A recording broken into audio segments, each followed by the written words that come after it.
Hello, welcome to another episode of Creating Cultures That Outperform. We're actually on our ninth episode on how to lead from anywhere. This is a great series. I think it's one of the most important ones we've ever done. So many people struggle to lead from anywhere. They just don't know how. And today we're going to be talking about remote workforce empowerment. And so when you really think about this, empowerment starts when leaders enable others to act, right? You want people taking action. They're fully empowered. So you want to remove all these roadblocks that hold them back. You want them to feel that they really, can do things the way they want to do. So let's look at what you want to check in on as a leader to see if your people really are empowered. Yeah. So the first step in that process is really taking initiative, not waiting for your leader or somebody else to tell you everything to do. You're not waiting for permission and direction on every single step. You get your initial instructions and you know which direction we're marching in. And now you can really be encouraged to take some initiative and do some things, make some decisions on your own, set out your own course, and really you're empowered by your leaders to do that. And so it causes you to want to take more initiative, really, and to really do your best possible job.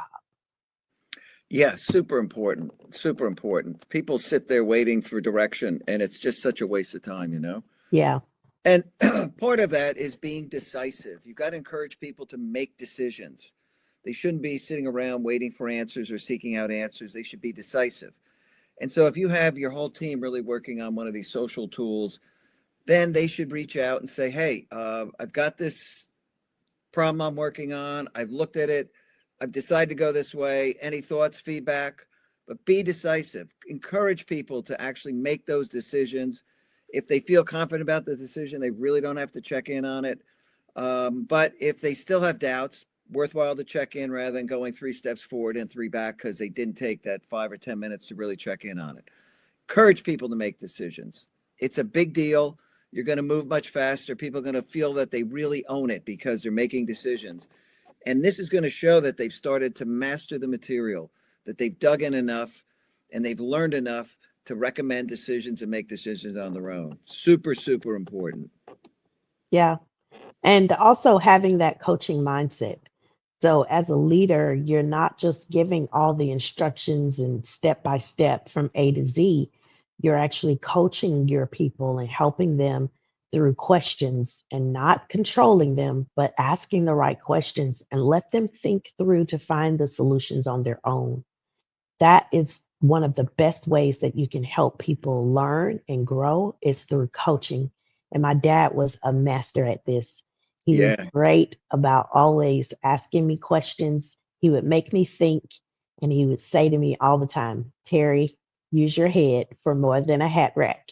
It was just, it is just something that has stuck with me because he was always asking me questions, always making me think on my own and not just giving me the answer. If I got stuck, I could always ask a question, but and ask for help. But he always made me think. He would make me slow down and think because a lot of times we can come up with the answers on our own. We're just moving so quickly that we want somebody to just tell us what to do.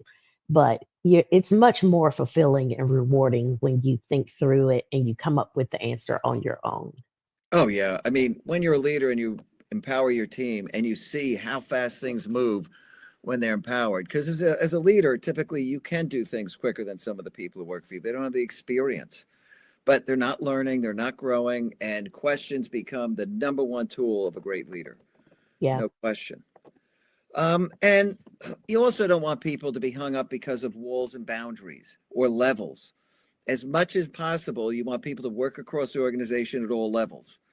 And that means you've really empowered them. You're not trapping them in this box of their level. You're not trapping them behind the walls of the silos that surround them. You're encouraging them to reach out and not be afraid to talk to people elsewhere in the organization. Not be afraid to reach up a level, to ask a question, if in fact you really need it. And this is a real culture issue because you're not only encouraging people to do it when they do that, which can feel like you're taking a risk initially. You've got to actually thank them. If you're a leader a level above, say, hey, wow, great question, thanks for reaching out, really appreciate it. You also have to coach the people that if they're reaching out for things that are silly that they could have gotten the answer very easily from other workers around them, and they're just looking for some FaceTime with executives. You got to coach them and say, look, you've got to reach out intelligently. There are times to reach up a level, and there are times where maybe you work through your organization to get the answer. But anytime you feel you need to reach out to me, please do. Because people can misuse these powers when they have them. And part of their growth is the coaching process. Yeah. And I think when you coach people and you give them the support that they need, it really helps them bring out their personal best. It's when we're able to trust each other. We know that everybody is working on their very best possible choices. They're not just doing things to get by. They're not just, doing the bare minimums.